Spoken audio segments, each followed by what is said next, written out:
Right, guys, welcome back to episode 2 with Dave and Dave. Really easy to forget. From D&G. So this episode, we've been thinking about what we could talk about. One that interests ourselves, certainly a topic that triggers me. And we're calling this one Advise or Not Advise. Is that right? Yeah. Yeah. And what do we mean by this? What's the topic of this one, Dave? I'll let you categorise this. I think you mentioned it earlier on, and it's something that everybody in business, especially if you're on LinkedIn, but even if you're not, that unsolicited advice or advice that you get from people all around you. Oh. I put it into two. There's the friendly advice that comes from a good place that just might not be relevant to you. Yeah.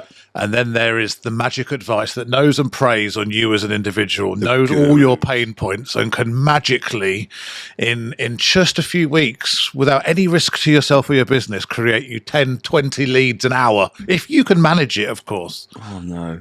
So I think that's where it's kind of come from. And I know that it triggered both of us on that front, really. Yeah, I think for me, if you're one of these lunatics on LinkedIn, so I can be less polished than Dave because of not being banging in the middle of this, but I really, unless you've got the t-shirt, the cup, and a couple of nice tattoos, you probably shouldn't be doing it. Like, stop doing courses, like bite-sized, terrible courses that's probably someone just making money out of selling a digital product, because that whole thing triggers me as well, because you've got no depth to it. You might understand principles or something, but I think the real part of this is having some actual experience.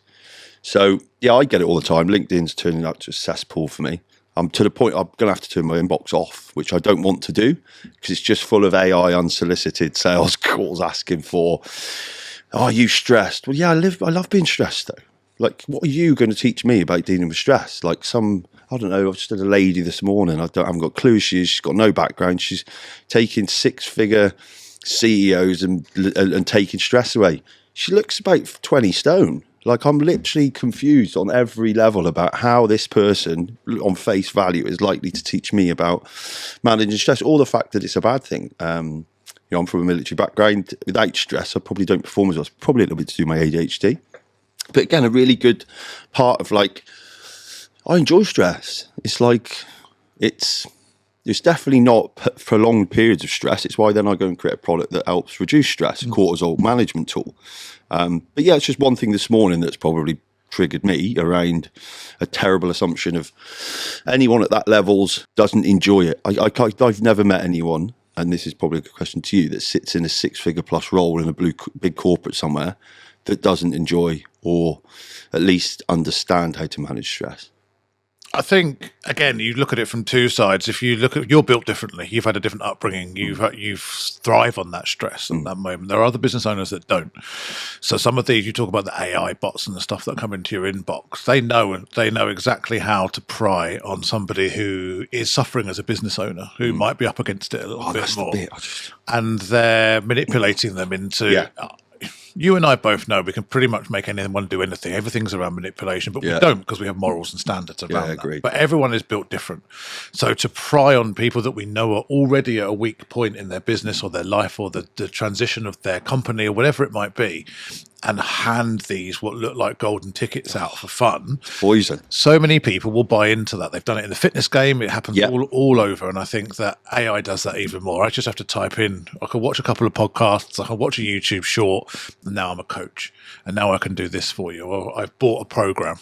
But that doesn't work. And it's, for me, that's a modern form of con artist. Is that like a con artist that's just got a bit cleverer? Or again, if I balance it from both sides, one, they're trying to run and drive a business. They may genuinely come from a point, and it comes onto kind of my other point. They may generally come from a point of, I think I actually can help and support these businesses. And that's where a lot of people come from. They come from that analogy of, oh, this worked for me, so it must work for you. Yeah. False. Absolute false. I think we have to take ownership internally ourselves, because every single one of us is different. And we hear advice, we read it, we see it online. It's pumped into us from every angle on tap. The tap's wide open. We don't have to take advice from anybody. We don't have to listen to any of it. And if we're getting to a point in our business where we feel that we're having to clutch at strangers' advice to take on board, to then blame them if something doesn't work, we probably need to look a little bit more internally then around, does this work for me? Is this true? If it seems too good to be true, it is. And I know that for a lot of people, this might trigger them a little bit, but business doesn't happen overnight.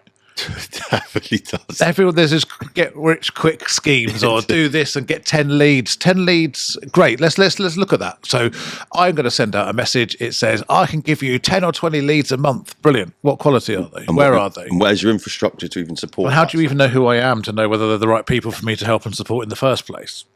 Everything, actually, when you look at it in detail, there's red flags everywhere. Yep. But they're not prying on you and I. No. They're prying on people that haven't got where they need to get to, that aren't driving towards it, that haven't got that goal, that strategy, that plan. Yep. And they're hoping to spread the net wide, and they're bound to catch a few. And they do. I pick up quite a few people that come to me and say, I've spent sometimes several £1,000s on these schemes, these ideas, different CRM systems that are going to change the world for them. And then they're left on their own once the money's been spent. Yeah. And then are in bits and having to pick up themselves, their business, their confidence. You know, we all make mistakes. I've made hundreds of them. Oh, yeah. And it's character building and led me to where I'm at. But at a point of desperation, when you're throwing all your chips all in, you've got to make sure that you're pretty confident about what you're doing. So let's flip this on its head then. Like, in a world where information is unbelievably accessible, like my tip would be, because there's nothing really I spoke to a coach about, if we talk about the stress aspect of this, that you can't find out or read. You're stressed, cortisol's up, lifestyle, first thing I go to. So what's your lifestyle outside of the workplace look like? If it's non-existent, there's a good one. Go and have a decent time, hug some trees. Do you know what I mean? Speak to your partner, have a cuddle, get a head tickle. I do love a head tickle or a back tickle. That normally chills me quite a bit. It's really off-putting when you just do it when I wasn't expecting it. Yeah, damn, we've been outed. Or, you know, what are the pastimes? What are these hobbies? I think, and we're both, all three of us in the business are advocates of health and exercise. I'm more health and wellness. So what sporting activities are you doing, or hobbies or classes that take you to do exercise or health and wellbeing orientated things with other people? I think the big thing around COVID is, like, we're not built to be isolated. Even some of the stoic members of our society, which I would say, like, having been in the military and stuff, thought I'd be fine on my own. Oh yeah, hell. You're definitely not. No one is. I don't think we're built for that. So my first go-to is what am I doing outside of my work life that gives me some downtime or detachment to lower that cortisol. That's kind of where I start. There's other elements around that as well, and I like the piece around with a lone wolf. You need to know how to be a lone wolf. Yeah. But a lone wolf can't survive better than the pack can. No, definitely. So actually, I think that bit's really important. I look at it from a different angle, especially from a business perspective. I look at what goals are in place. Yep. Because goals can cause stress on their own. Yeah, if there's no real understanding of why you're doing the things you're doing and what you're heading towards, I can pull a few late nights if I know it's aiming towards a bonus, or it's aiming towards a customer, or I'm trying to get a client over the line, or I'm trying to build my business. Because in that, there's some dopamine reward eventually. Yeah, and I know what I'm driving towards. I give up this because I get that. Yep.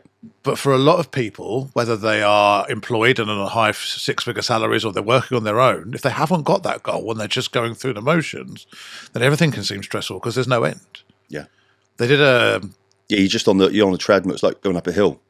Well, you never see the end in sight. They did a survey. They did a test years ago. Scientists did a test with rats. I don't know if you've ever heard this one. And they put a rat into water. Oh, yeah. When it was about swimming one, isn't it? Yeah. Yeah. And good. And it lasted, I think, 7 hours before it gave up for exhaustion, and they pulled it out and they dried it off and they gave it some food and they put it straight back in again, and it lasted for like 70 hours because it knew it would get rescued. It knew there was an opportunity for it to get rescued, so it put in that extra effort because it knew there was a chance that it was going to. Is that a form of hope? I mean, that's where the adversity builds character piece, and you find yourself as well. Is it moving internal boundaries or external boundaries, or mentally created boundaries of just how far or hard you can go, which I probably over neglect. That's what we were put in the army for. Definitely happened. I think the first time someone quit on a card, I thought I was about to quit on this course. Someone else quit, and I was like, ooh. I had this perception this bloke was massive and like a hero, and I was like, he was twice the size of me. And he rang the bell and quit. And I was like, oh, I haven't. 170 of us started, I think 21 of us finished 6 weeks later. So that was definitely a piece where you learn a little bit more about what you're capable of, I guess. Also, I think the other side of it is maybe you're just stressed. Yeah. Like maybe you've just got too much on. Yeah. And then it's around looking at which bits do you need to tweak. Which bits are making you stress? What is the thing that's causing you stress? Is it time? Is it anxiety? Is it the fact that you haven't got a goal? Is it the fact that you're trying to take on too much and you're in your own way and you need some help and support? Is it that you're bottling everything up and you haven't talked with anybody? Sometimes just talking to somebody. I know it sounds, and we hear it all the time, just the basic level of actually being able to have an open, honest conversation in a safe space with somebody can make the world of difference. I'm a massive fan of venting. You guys here, I use it as a bit of humour, don't I? I mean, if I don't accidentally just vent, and it stays in me, I've learned over the years, it will come out at some point terribly. I call it exhaling.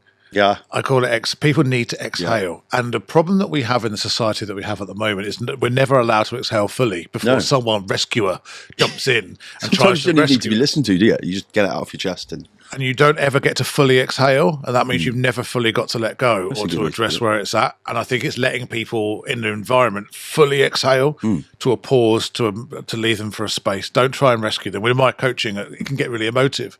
I don't hand people a tissue, or there's tissues there if they get upset, but I won't hand. They can get them themselves. I'm not there to rescue. They're there to be accountable for themselves. Yep. But they have to want to do that. They have to make those steps as well. So we have to let them finish. And sometimes you don't need, what do we call it, sitting in the mud as well. Sometimes regularly, if you've just got someone that's sitting in the mud with me, you're like, I already know what's probably going on, but let's just sit here for a little bit and just think it out, feel it out, enjoy it. Like you probably know what's going to happen.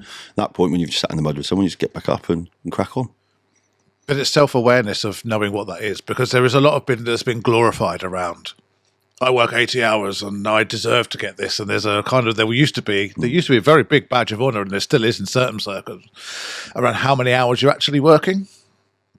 Have you ever worked, used to work for a company in London, Perigo, and you couldn't leave at 5. Yeah. What time do you finish? 5. What time do you leave? Well, I can't be the first one to leave. You kind of get that, oh, Dave, 5:15 and you're out the door. And you kind of, well, yeah, I finished at 5. We used to break that because output, I used to measure against output. So immediately I'd be like, well, what have you done? You've not done anything, you're not, because we all have KPIs, don't we? So I just used to lean into that quite a lot to try and break the culture. And I probably more enjoyed just doing that because it's a bit difficult anyway. But yeah, I've definitely been around it. I think it still does exist.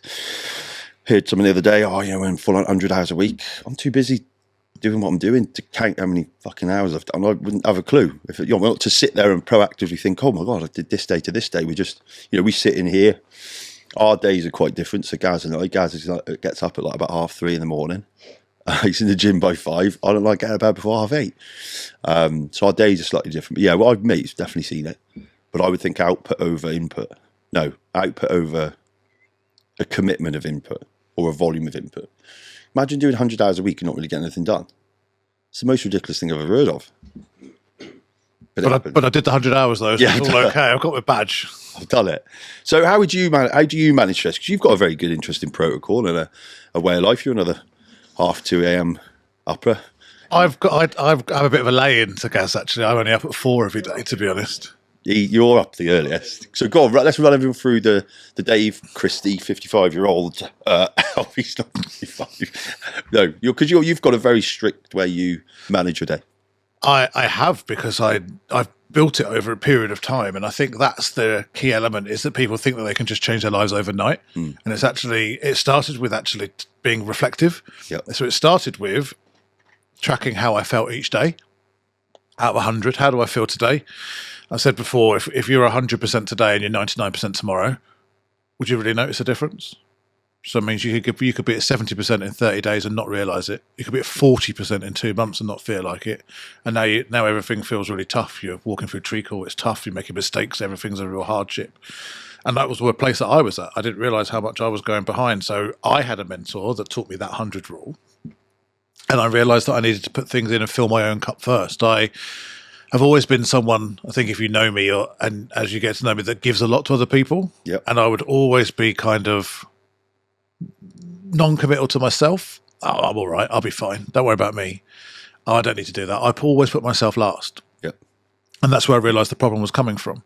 That's when I worked with somebody, and I've had therapists and all sorts over the years that's helped me through lots of different bits and pieces that wasn't filling my own cup first. And I know it sounds interesting. Someone said to me the other day, but you're just listening to people all day as a coach. Well, depressing. It depressed me. When I was a PT, I couldn't do it, mate. Everyone's so sad.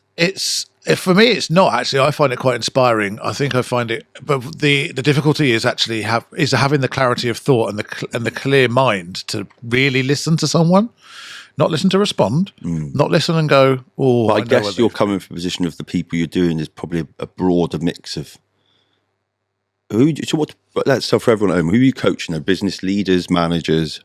Anyone from solopreneurs, business leaders, team managers, C-suite leaders, large business owners, people that run and drive teams, or people in high-performing businesses. Yeah. So generally, would you consider that framework or that network of people? They're more probably optimistic than pessimistic, right? On the surface, but on the surface, yeah.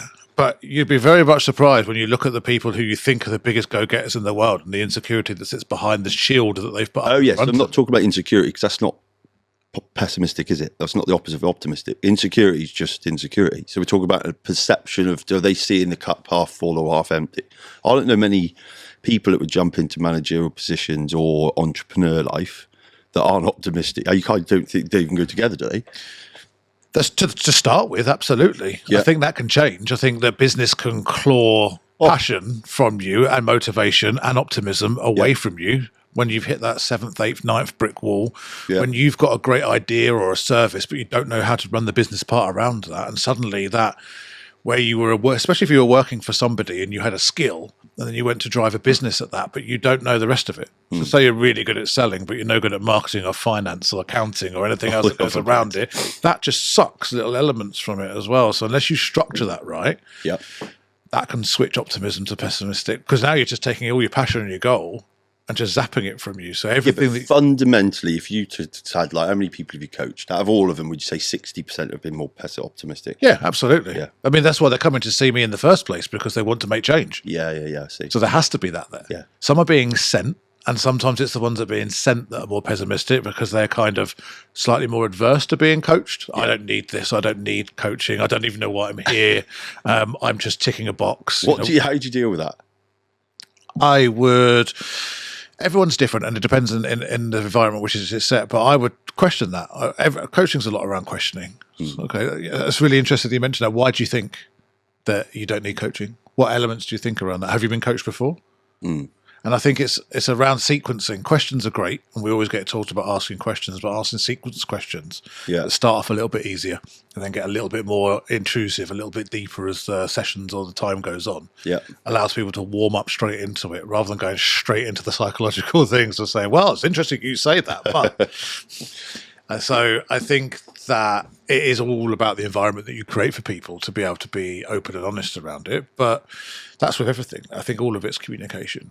But going back to the setting up of my day, I have my own time. You know, you and I are very, very... your day. Let's get into the nitty gritty for the watchers at home. What's your day look like? Well, it depends. So if I'm walking the dogs, I get up at 4. I was waiting for that. He gets up at 4. I'm out by 20 past 4 walking the dogs. Yep. I'll come back, go to the gym session, hour. So you're in the gym for 5:15. Yep. Hour in the gym, 20 minutes of stretching. 8 by 7. Ice bath with a bit of reflective. How many minutes you doing for all the cold plunges out there? Well, see, it's controversial. So it depends on what I've done in the gym. So if I've done a heavier session, a back or a leg session, I'm probably in for 8 to 10. Yeah. If I'm doing a lighter session, probably 5 to 8. Okay. You're lifting. There's some science now that it's not good once you've lifted. Cardio, yes. But there's some data coming out. I think Huberman's put it out. Like, if you're not supposed to be... Yeah. Cold plunging after lifting is terrible. Yeah. Sauna post-lifting. Really good. Awesome. So this is Jamie, by the way, for anyone listening. It's a bit of a personal joke. It's like Joe Rogan. It's really Gaz. He's the guru to go to. Yeah, so this hot for lifting, cold for cardio. Well, I do lifting and cardio. So I mix the two. I think the thing is, for me, is it's actually not necessarily about the recovery. It's about the mental health side of things. Way it makes you feel. And actually the mentality of getting into that, which I hate doing. If you're in a shitty mood, you're not in a shitty mood when you get out, are you? No, because you've done it. Yeah. I think it's because you've done it, that you've gone through it, that I've got a breathing techniques and breath work that I work through to ensure that I'm controlled. And that's where a lot of perhaps my calmness comes from, is that I can control myself in those adverse times. But I've taught myself that because I never used the real reason you feel good is the dopamine effect. I mean, the dopamine effect of cocaine, it's like the last 9 minutes. 2.5 hours from a cold plunge, more than 3 minutes. That's simple. Difficult to do in a toilet of a nightclub, though. Yeah, I don't know. You can get the bottle, but that's the science behind why we feel good. Is just the pure dopamine effect. I mean, for that to last for up to 2.5 hours, it's insane. I mean, it's back to this whole thing, I think, where we go and we digress here, but I think this is linked to the stress management piece. Is nature's got beautiful ways to help you deal with stress, feel good, recharge, versus what we've been tried to condition to with Big Pharma. And I know a lot of our products and stuff, especially with the distribution company now, are you've either got to be eco-friendly or sustainable to be in the mix. But I'm certainly passionate about it. I know you are. So we're in the gym. What time are we starting work? I've probably some point started work. Yeah, you're probably on the phone. I'm probably not 100% committed to any of those, other than the ice bath. You don't want to get your phone in that. No, they're all waterproof. I know where that phone's ending up, so I'm leaving that there. So I probably never switched off. So the moment I'm waking up, I'm thinking. Sometimes I've left myself a little note overnight with a little notepad by the side of the bed. That's always fun to wake up to a to-do list. But actually, I've never switched off. So I'm always on, and I think that's my balance. If I need 10 minutes, I'll have 10 minutes. But if I need to write a message while I'm in because I'm thinking, when you're in the gym, when you're doing something, when you're in the shower, that's where my best thoughts are coming from. Yep. So I need to capture them, and I need my brain to capture them. So even if it's just writing something down and leaving it, or going, oh, I forgot I needed to email them, and just putting a little note to myself to do it, it's there, because that's my balance. But then I set my day up to succeed by understanding when I'm at my best. So I'm a morning person. I'm massively a morning person. I'm in bed by... Go on. 8:30. Earlier. Shut up. I will not. Earlier. I sleep by 9. What do you do? When do you eat? 5. So you're in a couple of hours to get. I've got IBS as well. Steph's got Crohn's, so we eat early. Otherwise, it sits on you. And yeah, I mean, there's loads of stuff HRV, and it just ruins your sleep pattern and your sleep quality. Yeah, so we try and eat nice and early. You're in bed by 8 to sleep for 9. Yeah. Do you do a book? Occasionally. You're a reader. I do get for a few books. What are you reading at the moment? Well, I'm doing my Masters in Executive Coaching and Mentoring at the moment, so I'm rereading Julie Starr's coaching manual, and I'm reading Tim Ferriss's new Tribe of Mentors, which I was listening to on the drive on the way in. How do you do that? At the same time? Audiobooks are a very good... I need your audiobooks. Well, if I do that, they're normally in the car, I don't read.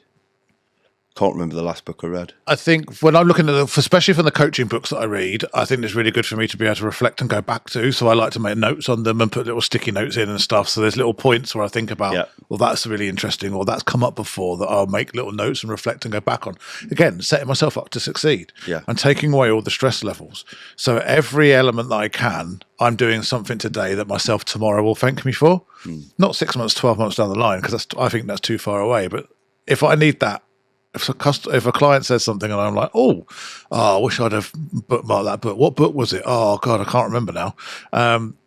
It frustrates me. So I just take any element I can do to just take any kind of stress out of my life. I'll just take it away. So if I think it and I see it, I'll just do it. Yeah. Yeah. We're very similar. So my day, don't like to get out of bed before 8:30. I'm always in bed for 10, half 10.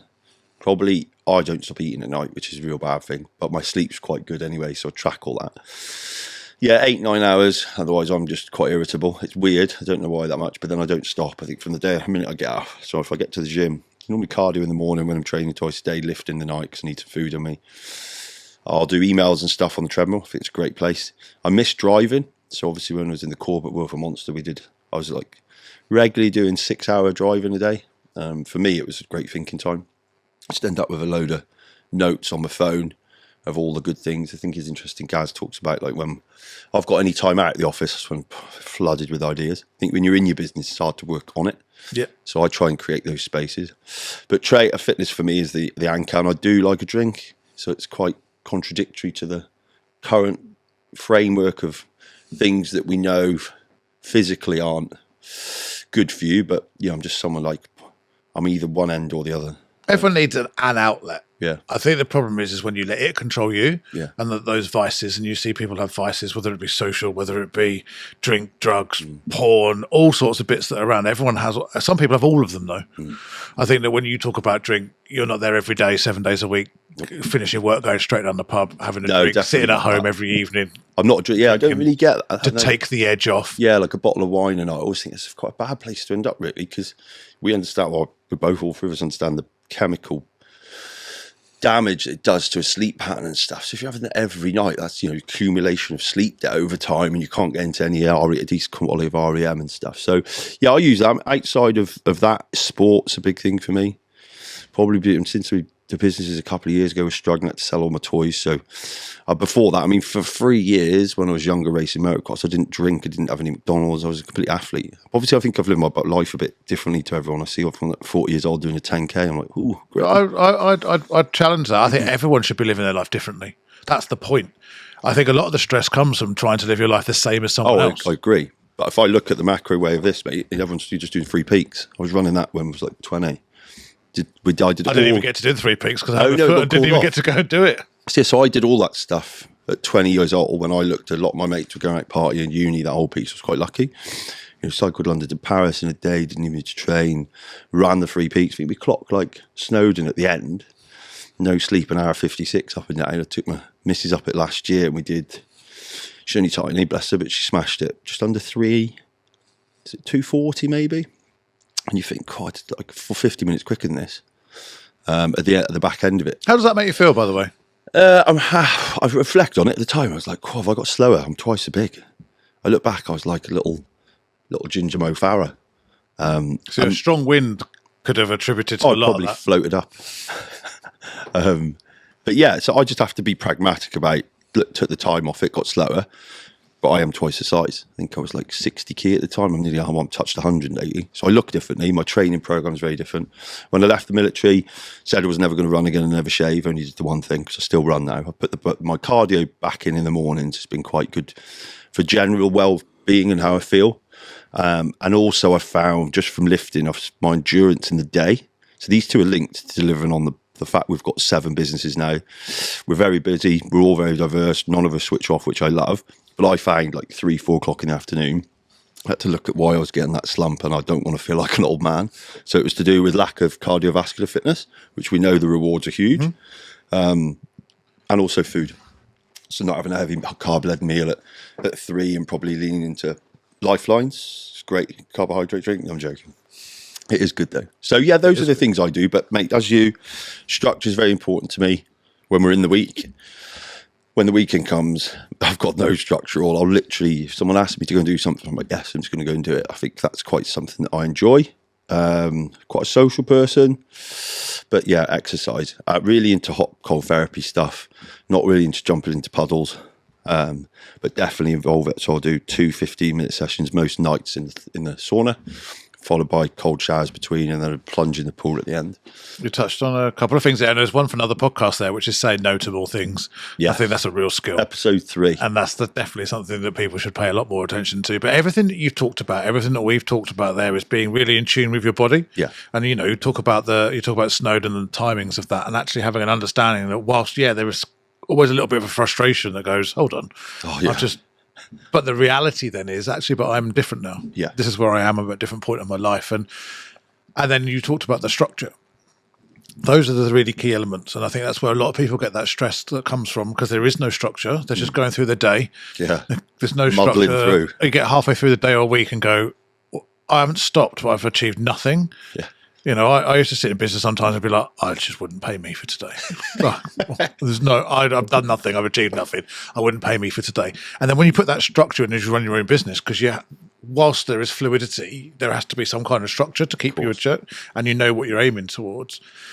That's really important. But then also knowing your own boundaries and limitations and actually being able to be in tune with yourself. Yeah. You've talked about bringing cardio back in as an example. I think for other people that aren't necessarily as fitness focused and trying to just come at it from a different angle from that business perspective, knowing where their strengths are. I think we get in our own way a lot within business because we try and hold everything in. We don't ask for help. We don't outsource anything because that's too expensive as a business owner, or I can't afford it, or by the time I've told them how to do it, I might as well do it myself. And we let perfection become the enemy of the good. Yep. And that holds us to a level of stress that is just not sustainable. Yeah, agree. So I think really understanding, again, setting yourself up for success is understanding all your strengths and your weaknesses and bringing in people around you to help you in the areas that you're weakest and keep you at your strongest. Yeah, agreed. So I want to end up finish this on a little bit of a positive, because I know I can come in and people could see we're very different characters. So I'm quite going to enjoy this when people watch it. But on an optimistic ending to what the topic is, this whole of guru advice stuff, I've already got someone in mind that I would suggest that does it. Well, I've got two people in mind, actually. One sitting opposite me. Good answer. Yeah, Dave Christie, great coach. But you've got the credentials, you've got the CV. It's a bit like buying a car, isn't it? What's the service history of it? I haven't got any. Great. It's got no value in them, really, is it, if it's just a terrible car? But I know someone else that I'm going to call out, Will Foden. We had him on one of my other podcasts for Lifeline, high performance coach. The guy's got it in bags. Also, that's completely unscripted. Socials are great. Been all over the world. Was a professional rugby player. Come back for some big trauma and injury. Great family unit, is doing it while raising kids and stuff at the moment. So for me, high performance coach Will Foden, we'll put a link up. He's probably someone I would suggest, just so that anyone watching this doesn't think I'm anti-coaching or guru, because I am. I just think the pool of quality and talent is quite limited, in my personal opinion. Anyone you want to call out other than yourself? I call out lots of different people, and I'd go a different way again with it, to be honest. And I think it's around just a bit of advice for people that are thinking about coaching and mentoring. I personally believe everybody could value from a coach and a mentor. And I think that having conversations with them is really important, and understanding where they're coming from. If they're starting to push their agenda onto you, or they've got this is the way I would do this is the way I'm going to do your business, or I'm going to come and integrate myself into your business. These are the little watch outs that I'd look for. People that are asking questions about what's important to you, how you want to, where are you at, what do you want to achieve. Those coaches that are asking those questions and you build those relationships with are fundamental. When you look at any sports person, they've all got coaches, mentors. You know, Lionel Messi's, I think, still got 6. The world's best footballer, boxing. Everyone's got coaches to get them and push them to their limitations. Even just having someone with you in the gym, as an example, makes you go a little bit better. So this way, I think, if you've raised a good point, coach or mentor, I see them slightly different.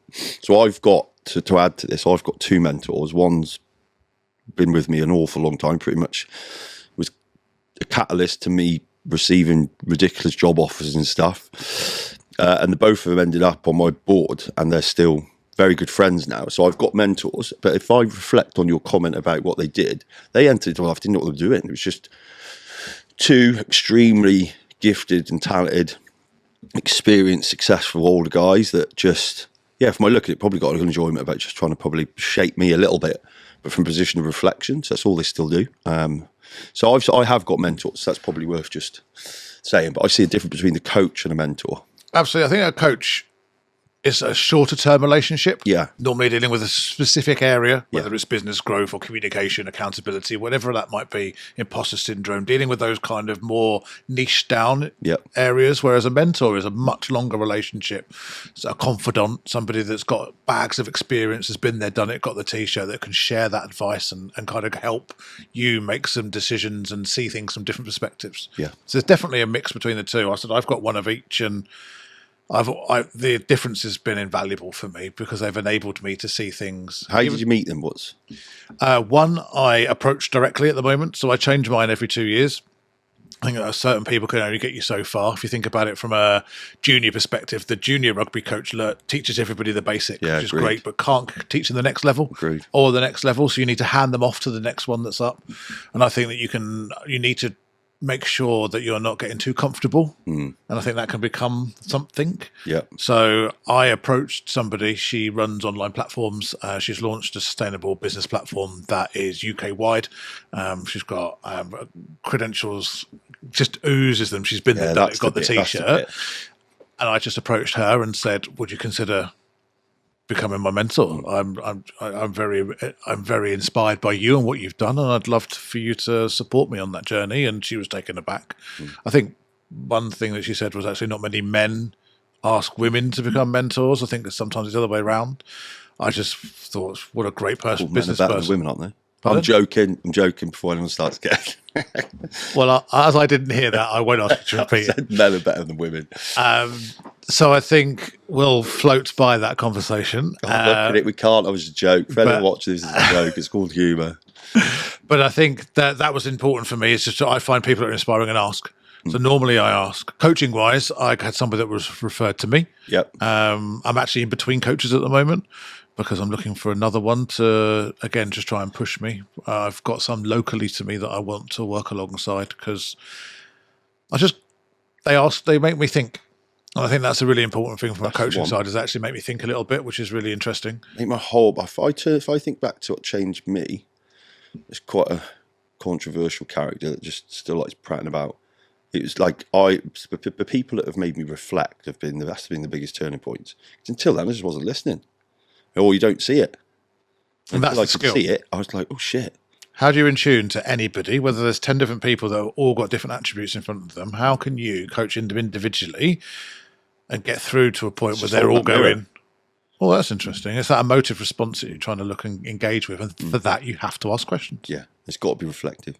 So that's interesting. So before we finish, a couple of tips for you, advice, nuggets of positivity around. Well, the simple number one nugget based off of what we've just been talking about here is, if it is too good to be true, it is too good to be true. Things take time.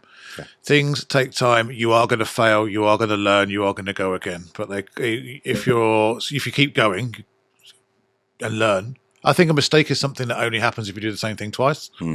I think otherwise it is making sure that you are taking the advice from the right people. Yeah, agreed. Me, before you get into that place, I think it's stuff to do with how you feel. It's just how you're managing it. Where do you introduce the downtime? Where do you allow the body to switch off or your brain to switch off? Where do you create space before you get into this whole burnout piece? I mean, it's a fairly easy question to ask yourself. And we all should have a hobby. We all have an interest. Have you got a passion, whether it's your wife, your partner, your kids, sport, whatever it is? Am I spending enough time there? If it's a no, I'd probably guess by just spending time there will completely alleviate what's going on. And then it's back for you, for me, what you said. Once you create that space, then don't go straight back into it without any clear parameters, goals, plans of what good looks like. And if you're creating space for yourself, fill it with something. Otherwise, you'll fill it with stuff yourself. Yeah. So make sure you've got a site. Otherwise, you'll be back on the phone on the to-do list. But monitor what you're doing. Monitor how you're feeling. Whether it's a journal, whether it's just marking yourself out of 100 every day, find something. I'd give myself like 105 probably every day. You cannot change what you do not measure. Oh, good. Well, thank you for listening, guys. Dave, as always, really interesting. If you've got any topics or things you want us to talk about, and you've seen how it happens, we literally come in, just have a nice chat together. Let us know. Any comments or questions in a DM. If it's negative, don't bother writing anything because I'll just delete it. I'm only joking. I'll probably have some fun back with you. Address those to Dave. Yeah, put them the other Dave. No, I will write back to you and probably have some banter online. And I will write back nicely. And Dave, however, is much more professional than me. But look, we're looking to use this as a platform to engage people. If you want to come on the podcast, reach out to Dave and I. Again, we'll put our details. But yeah, thank you for listening. It's always been a good one. Till next time. Ta-da.